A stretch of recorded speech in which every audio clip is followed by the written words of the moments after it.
তুমি বললা তাআলাউ ইলা মা আনজালাল্লাহ, কোরআনের দিকে ডাকতাম।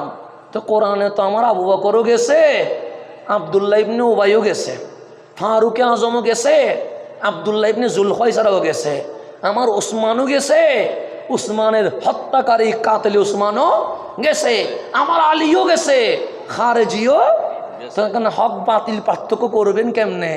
আল্লাহ বলে এটাই তো, নামাজ বললে মুমিনও যায়, মুনাফিকও যায়, কোরআন বললে মুমিনও যায়, মুনাফিকও যায়, হজ বললে মুমিনও যায়, মুনাফিকও যায়, রোজা বললে মুমিনও যায়, মুনাফিকও যায়। এখন বলেন ওয়াইলার রসুল, নবীর কদমে আয়, ওয়াইলার রসুল, নবীর কদমে আয়। সিদ্দিক আকবর নবীর কদমে, ফারুক আজম নবীর কদমে, উসমান সুন্নুরাইন নবীর কদমে, মাওলা আলী নবীর কদমে, আনসার ও মুহাজির আহলে বাইত নবীর কদমে, আব্দুল্লাহ ইবনে উবাই কোরআন ধরে আছে, আব্দুল্লাহ ইবনে জুলখায়সারা